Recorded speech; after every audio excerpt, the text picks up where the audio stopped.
తూర్పుగోదావరి జిల్లా గోపాలపురం నియోజకవర్గంలో రప్పరప్ప రాజకీయం శృతి మించుతోంది. వైసీపీ అధినేత జగన్ పుట్టినరోజు సందర్భంగా దొరసానిపాడులో రప్పరప్ప అంటూ వివాదాస్పద ఫ్లెక్సీ ఏర్పాటు చేస్తున్నారు వైసీపీ నేతలు.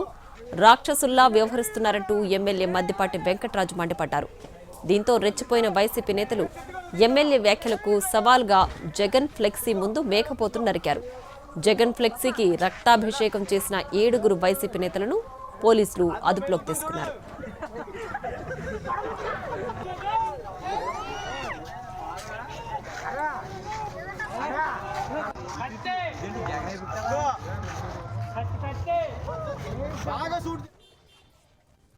అందరి ముందు అనడు ఇంకా నేరం, మిమ్మల్ని చంపేస్తాను నరికేస్తాను అనడు మహానేరం.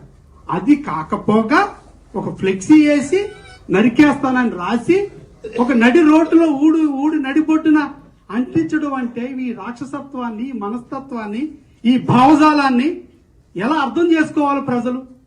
ఎలాంటి భావజాలం ఉన్నవాళ్ళు? నాకేమవుతుందంటే ఇవన్నీ చూస్తే ఇదేదో మానవులు కాదేమో, ఇది రాక్షస సంతతి చెందిన వాళ్ళేమో, ఇదేదో రాక్షస జాతి ఏమో.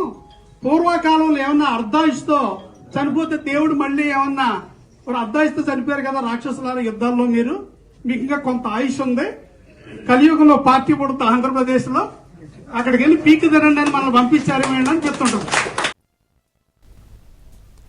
రాజకీయ ముసుగులో రౌడీజం చేస్తామంటే ఉపేక్షించేది లేదని హెచ్చరించారు సీఎం చంద్రబాబు. వైసీపీ శ్రేణులు ఇంకా రౌడీజం చేయాలని ఆలోచిస్తున్నాయని మండిపడ్డారు. పోస్టర్లు పెట్టి వారి నాయకుడు పుట్టినరోజు చేసుకోవచ్చని అన్నారు. జంతు బలి చేసి పోస్టర్లపై రక్తం చల్లడం ఏంటని ఆగ్రహం వ్యక్తం చేశారు. చట్ట పరిధిలో ఎలాంటి కార్యక్రమాలు చేసుకున్నా అభ్యంతరం లేదన్నారు సీఎం.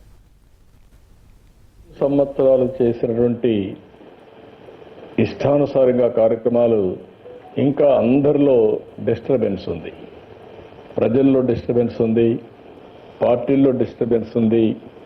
ఇంకా చేసిన వాళ్ళు కూడా ఇంకా చెల్లుబాటు అవుతా ఇదే రౌడీజం చేస్తామని కూడా ఆలోచిస్తున్నారు. ఈ మధ్య మనం చూస్తున్న రఫరఫా ఏంటో నాకు అర్థం కాలేదు.